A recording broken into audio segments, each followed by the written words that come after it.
Hello! Welcome back to my channel. Kamusta kayong lahat? So, itong reading na to ay collective.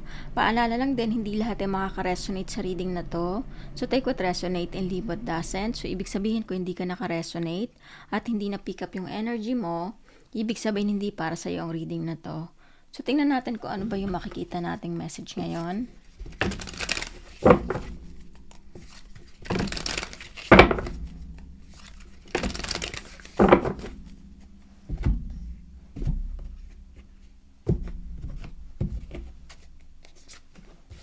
The Justice, Six of Swords, the Fool, the Tower, Page of Cups. So, nakikita ko dito, possible na nagkaroon ng hiwalayan dito sa situation mo at tinatry mo na mag-move forward na or i-let go itong nangyari sa sitwasyon mo. So, nakikita ko, sobrang nahihirapan ka, hindi mo alam kung paano ka magsisimula ulit. So, nakikita ko dito, gusto mong mag-take a risk na kalimutan yung taong ito, pero sa nakikita ko, sobrang sakit pa rin ang nangyari dahil hindi mo ine-expect biglaan na nangyari ito sa sitwasyon mo. So, sa nakikita ko dito, gusto mo ng clarity, gusto mo malaman kung ano ba yung naging reason. Sa nakikita ko rin, maaring sobra kang nag-invest dito sa taong ito. Lahat-lahat ibinigay mo sa kanya, halos walang natira sa'yo. Sa ngayon, hindi ka pa rin makatulog, nakakaranas ka maari ng anxiety or depression dahil dito sa nangyari. Maaring sobrang naapektuhan talaga yung mental health or yung emotion mo dito sa ginawa ng taong to.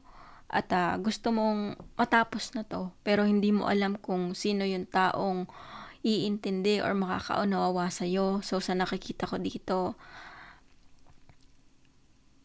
napaka-unfair ng sitwasyon dahil gusto mong bigyan ka ng taong to ng clarification na bakit niya nagawa sa'yo to.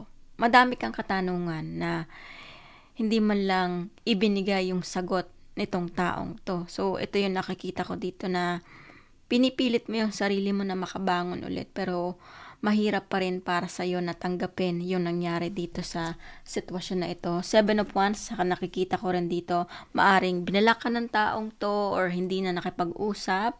Yung iba naman dito, maaring ginost kayo ng taong ito at wala man lang talagang sinabi ito na meron na pala siyang ka-involve. So, depende sa inyong sitwasyon. So, nakikita ko dito na maraming beses nyo nang inaccept yung taong to dahil maaring paulit-ulit na itong sitwasyon na binibetray kayo or nag-cheat yung taong to, pero takot kayo na bitawan dahil sa pinagsamahan nyo or dito sa relationship nyo, maaring meron kayong anak ng taong to, or yung iba naman dito, long-term committed relationship ito na natatakot kayo na mag-start ulit or magsimula ulit sa panibagong tao, kaya pinipilit nyo or tinatry nyo na i-work out yung relationship nyo dito sa taong to kahit na masakit. Pero sa nakikita ko, maaring meron ka nalaman sa social media, may nakita ka na itong taong to ay meron na palang kinakausap na iba at kinonfront mo yung taong to pero dinenay ng taong to. Sa nakikita ko dito,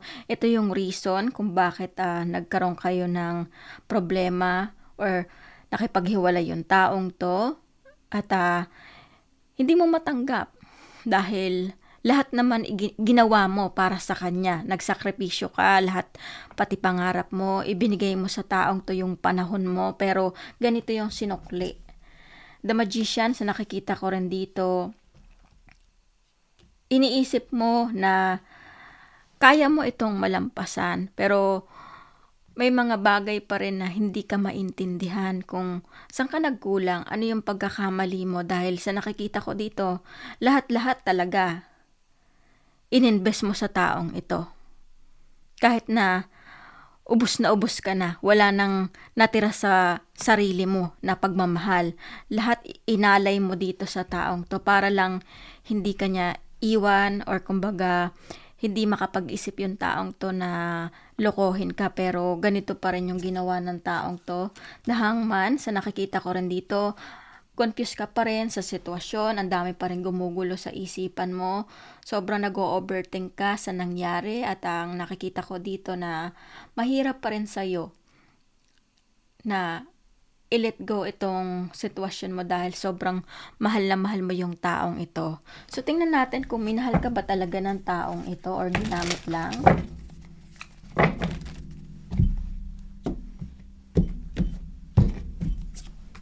The Temperance, na nakikita ko dito, minahal ka naman ng taong ito. Kumbaga, naging totoo naman to sa kanyang intensyon.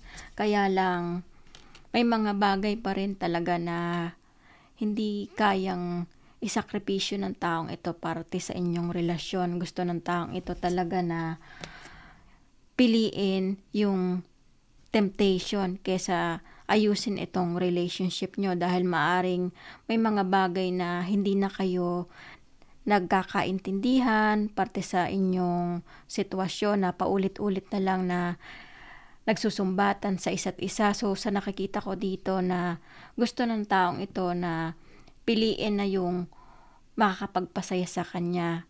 Hindi ko sinasabi na hindi ito naging masaya sa inyong relationship. Maaring naging toxic na itong relationship nyo dahil paulit-ulit na away or sumbatan, or dahil nga dito sa ginagawa ng taong ito na pagloloko. Maaring wala ng peace of mind sa inyong relationship, at dito sa na-involve sa kanya na third party, sa nakakita ko dito, maaring dito niya nailalabas yung mga sama ng loob niya parte sa inyong relationship, hanggang sa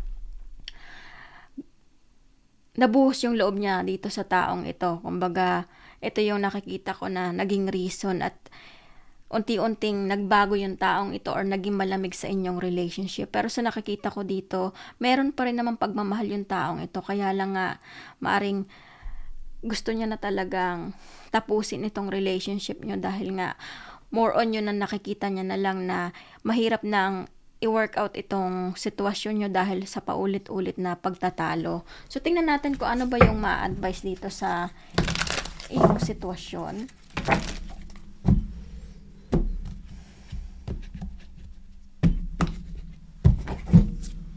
Ten of Cups, na nakikita ko dito, kailangan mo i-let go itong sitwasyon mo dahil merong paparating sa'yo na magmamahal talaga sa'yo ng tapat. Sa nakikita ko dito, mahirap na magsimula ulit, pero pinakita dito na merong nakalaan para sa'yo. Hindi mo kailangan na mag-antay or magmakaawa dito sa taong ito, dahil nga toxic na yung relationship nyo. Maaring sinasaktan ka na physically kasi paulit-ulit mong pinipigilan yung taong ito, or kumbaga nagmamakaawa ka sa kanya, ilang beses ka nang sigurong binablock ng taong ito, pero tinatry mo pa rin na i-win back itong relationship nyo. Pero pinakita dito na merong paparating. Kailangan mo lang i-accept, kumbaga unawain itong nangyari sa'yo na isa lang itong pagsubok, isang lesson na kailangan mong matutunan, na i-value itong sarili mo. Pero sa nakikita ko dito, once na ma-accept mo or matanggap mo na itong relationship nyo nag-end na, pinakita dito na magiging happy ka. 6 of Wands, hindi mo kailangan na maghabol sa isang tao. Itong pinakita dito na itong mismo na paparating sa'yo ang gagawa ng paraan, at ipapakita niya sa'yo talaga kung gaano ka-importante. So, ito lang yung message na nakikita ko dito sa reading na ito. So, probably meron kayong kadiling na water sign, possible air sign din, or fire. So, kung naka-resonate kayo sa reading na to, huwag niyong kalimutan na mag-like at comment at mag-subscribe sa aking channel, at maraming salamat ulit, at see you soon.